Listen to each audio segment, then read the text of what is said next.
Greetings, traveler in Paimon. I heard there would be guides for the Iridori Festival, but I didn't expect it would be you two. We didn't expect to see you either!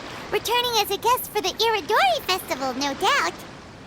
I was a little surprised myself when I received the invitation.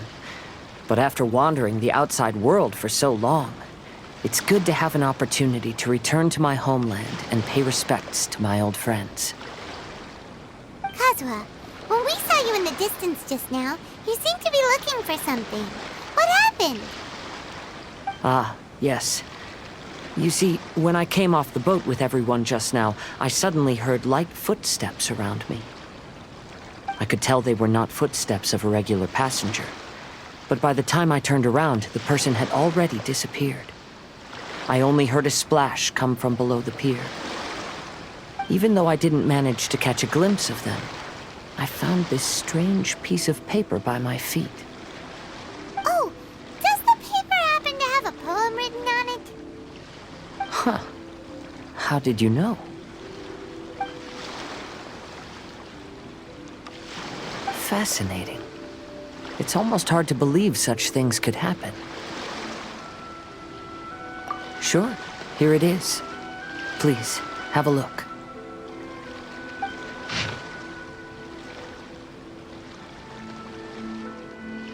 Last time, Aoi no Okina's poem ended with a reference to Akihito. And sure enough, this is a story about him. The story this time basically says that Akihito got his name from his love of red seals. However, the Shogun discovered that he had committed plagiarism, and he was soon exiled. Well, if Paimon were to rate today's story, it sounds pretty unfortunate.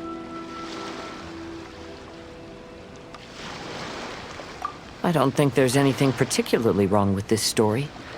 I too was once wanted as a criminal by the Shogunate. So I'm not all that different from Akihito mentioned in this story. But according to the story, Akihito was exiled by the Shogun because of his wrongdoings. You did nothing wrong, Kazuha. Huh? Traveler, what are you thinking about? Ah, by the way, you mentioned that your friend has been struggling because he's unable to sign his name quickly, right? In Liyue and Inazuma, there is a saying, that which has been stamped has also been signed. Perhaps using a seal could be a feasible solution. While sailing at sea, I sometimes carve things to pass the time. If you wish to create a stamp for his seal, I might be able to help. Wow, that's an idea! Quick, let's go tell Albedo!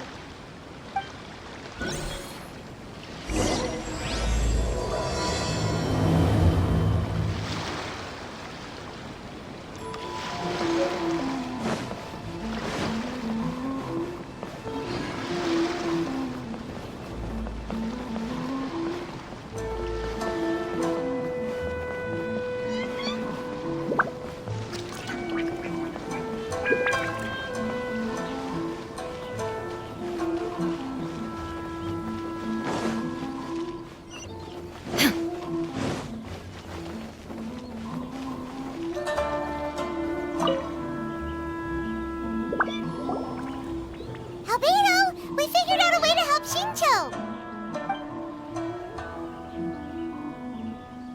Interesting.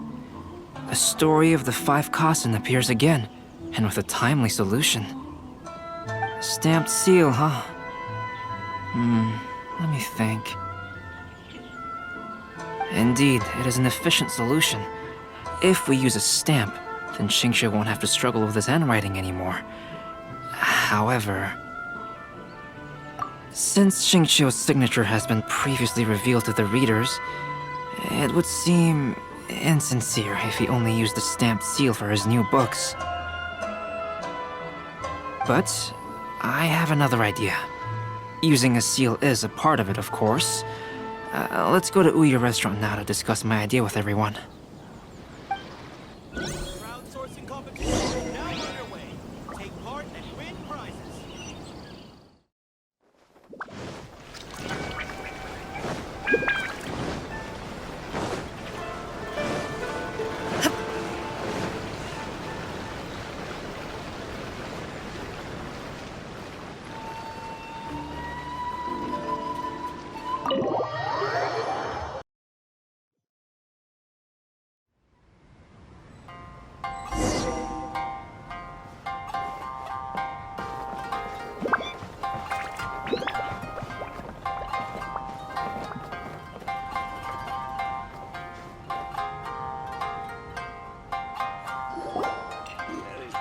Yes, that's it, Genyu.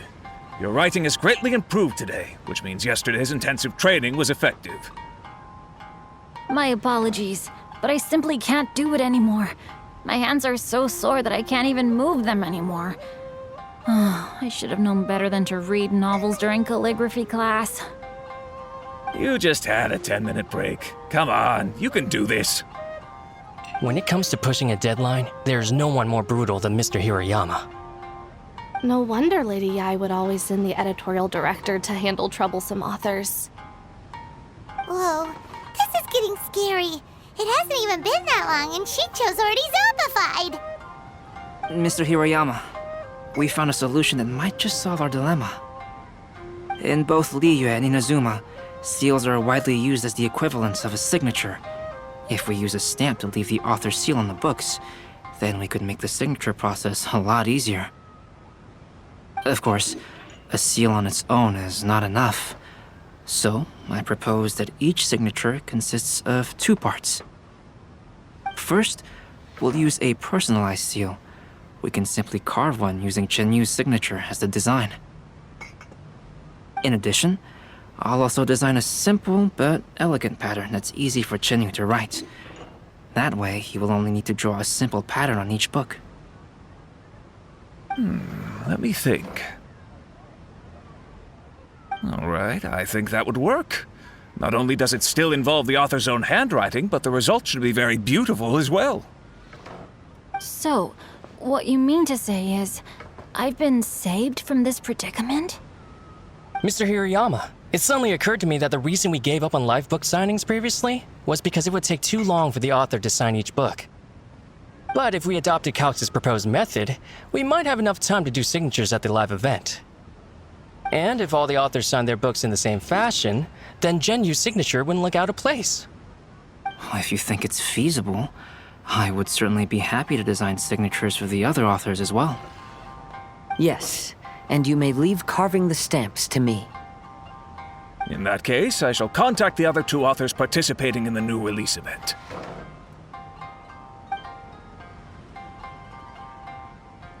It is a great honor to use a signature designed by Calx.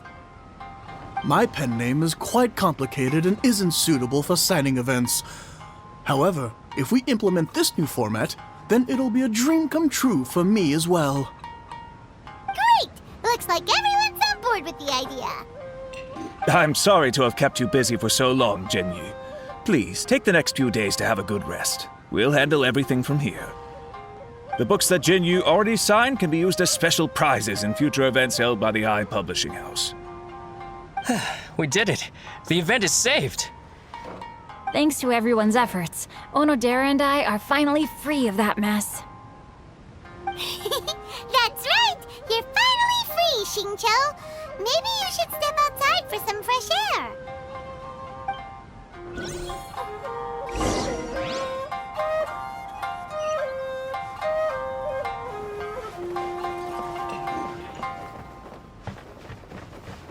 Welcome to Uyu Restaurant.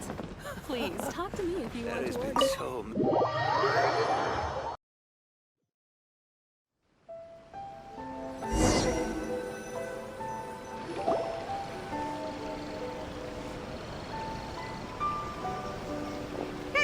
We still have some time to burn. Where should we go next?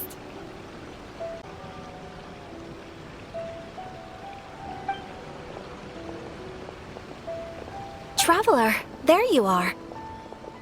Oh, it's Ayaka! And Venti! That's an interesting combo.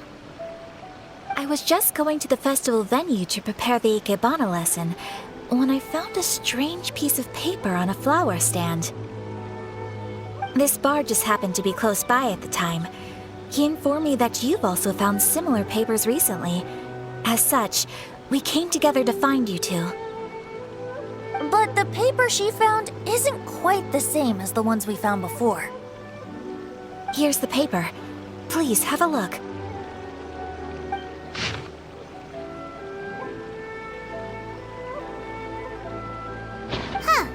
All the poems we found before were roughly the same length, but this one is only 2 lines. And even though there are only 2 short sentences, neither of them are next to the title or centered on the page. The position of the writing seems to indicate that there is other content written on this paper besides these 2 lines. If we take the poem literally, it reads, "Dip this paper in water and see the truth naturally appear." Speaking of which, I have an ancient text at home, specializing in ancient and exotic stories. It mentions a special ink that will show itself when wet and disappear when it's dry. So, shall we give it a whirl? It just so happens that there's a pond nearby.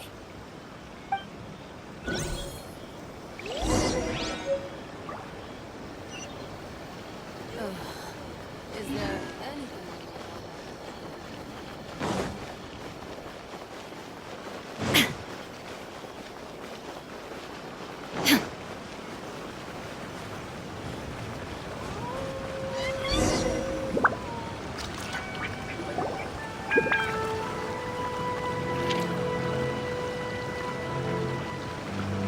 Wow, look! It's really working! More words have appeared on the paper! Let Paimon see what it says.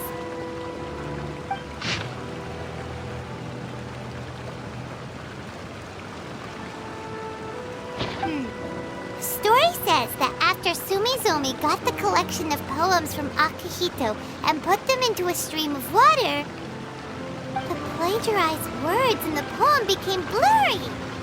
Huh? Why would that happen? You see, Paimon, in the past, when printing was not yet well developed, handwritten text could easily become smudged in books when exposed to moisture. To ensure the text lasted longer, they'd either write using a special ink or coat the paper's surface with a waterproof coating once the writing was finished. Such special inks are time-consuming and laborious to produce, and the waterproof coating could also prove just as difficult. However, since Akihito's poetry collection was an important gift to be presented to the shogun, surely one of those 2 methods was used to protect it. But as for the plagiarized poems, not only would they lack Akihito's seal, but the words would also react differently when exposed to liquid. Which means Akihito didn't plagiarize his work. He was set up! Yes, it appears that this is the truth that Sumizome's story is trying to convey. Although the story is saddening, I've decided on the subjects to use for Akihito and Sumizome's portraits. Kazuha, Ayaka, would you be willing to be the models for my paintings? I would be delighted. Yes, as would I. There you go. The next 2 portraits should be ready in no time. Yes. And now that all 4 stories have all been collected, the story of the 5 Kasen is now fully completed.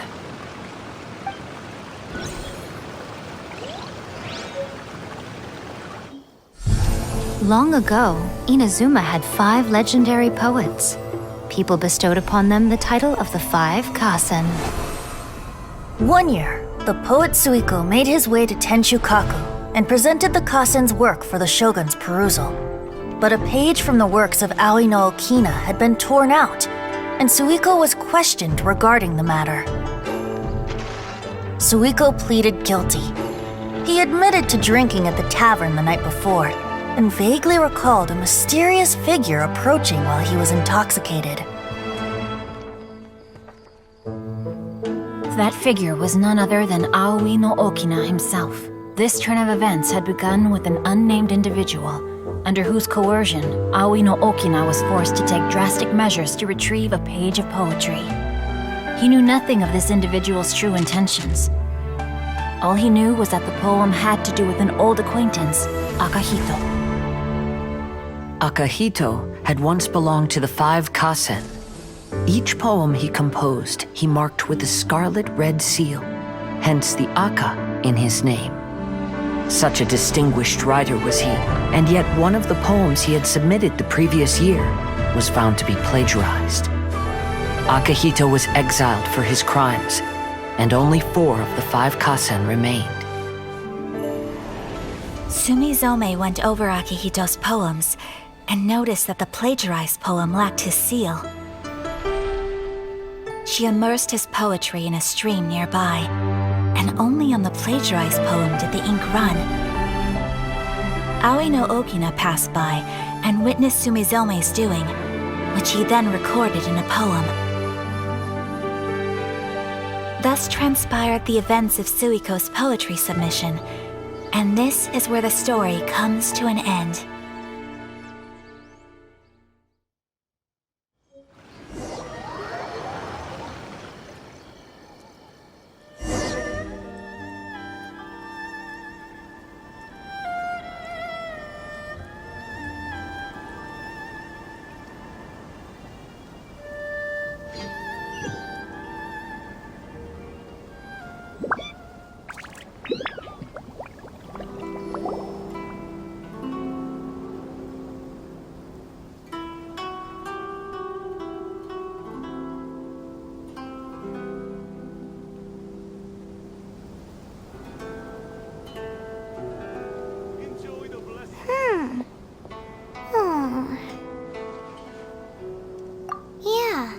Ever since we completed the story of the 5 Kasen, there's still one thing Paimon hasn't been able to figure out.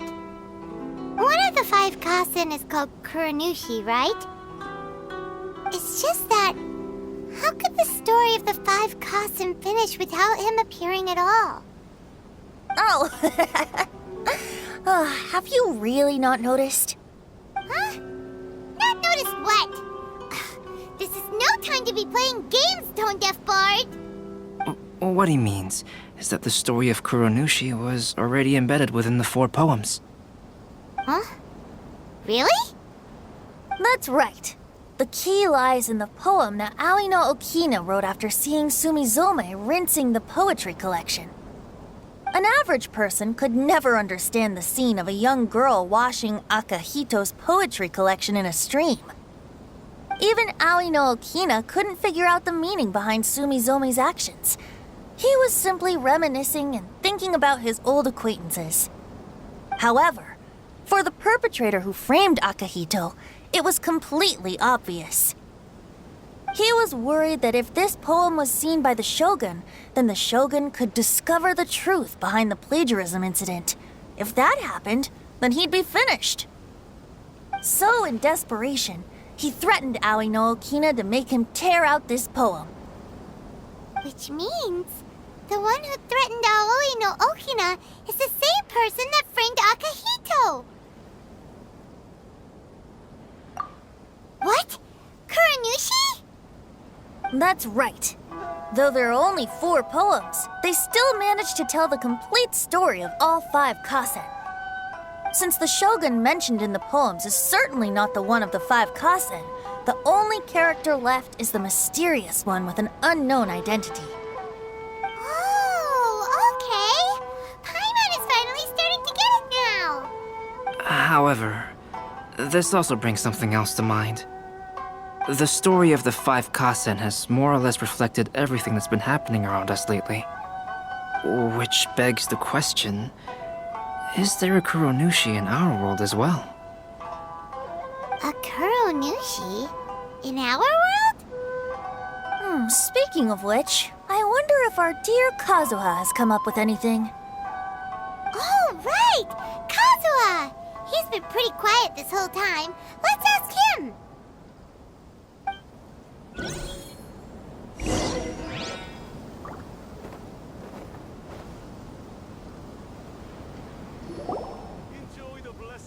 Hey, Kazuha! Are you canvas for a while, and you don't look so good. Apologies for making a wild assumption, but has the story of the five cousin reminded you of anything? Yes. A few things did come to mind, actually. However, they were nothing more than some past incidents regarding my family. I don't mind sharing the stories, but I'd prefer not to bring you any more trouble. Hey, we're all friends here, Kazuha. You can always tell us whatever's on your mind. Kaidehara, please forgive my assumption, but perhaps you were thinking of the Raiden Gokuden? The Raiden Gokuden? What's that? It appears that Miss Kamisato and I were thinking of the same thing. But it also has much to do with the Yashiro Commission. It would be improper to speak of it here without the consent of Miss Kamisato. It's fine. Those of us here are all trustworthy, so there isn't any harm in it. However, this matter is somewhat complicated and may be difficult to explain. Let me start with the Raiden Gokuden. As you all know, the Yashiro Commission's primary purpose is managing ceremonial and cultural affairs, and Inazuma's art of forging swords is a very important part of our culture. The Raiden Gokuden were once the top 5 schools of the forging art in Inazuma. Although these families were swordsmiths by craft, they also held many important positions in the Yashiro Commission. Unfortunately, of the 5, only the Amenoma art still maintains its artisan lineage. The descendants of the Ishin art are also still alive, but the craft has been lost to time. The descendants of the Ishin art are none other than the Kaidehara family. Whoa! We knew Kazuha came from a noble family, but we had no idea about his connection to the Yashiro Commission and sword making. Yes, but that's all part of the past now. The Ishin art was lost with my great-grandfather's generation. My grandfather was dissatisfied with my great-grandfather's lack of effort. When he was young, my grandfather traveled all over Tevat to find a way to revive the family business. But it was to no avail.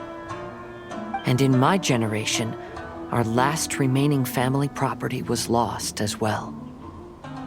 I heard my elder brother mention that the decline of the Raiden Gokuden happened very rapidly. In the span of a few decades, 3 of the families suffered various misfortunes and disappeared completely. Later, there was speculation that all of these misfortunes stemmed from some background machinations, meaning that someone wanted to wipe out the Raiden Gokuden. However, since not every family of the Raiden Gokuden came to ruin, such explanations were treated as nothing more than a conspiracy theory. Indeed. I've also believed such ideas were just theories and rumors. However, I know that a major incident happened to my great-grandfather when he was young. Not only did it affect the Kaedehara clan, but it nearly jeopardized the Kamisato clan's position in the Yashiro Commission as well. After reading the story of the 5 Kasen, I can't help but feel like it's pointing me toward the truth behind that incident. What exactly happened to your great-grandfather, Kazuha? I still can't say. I need to speak with someone to verify the details. Let's meet here again at noon tomorrow. I will tell you everything I know then.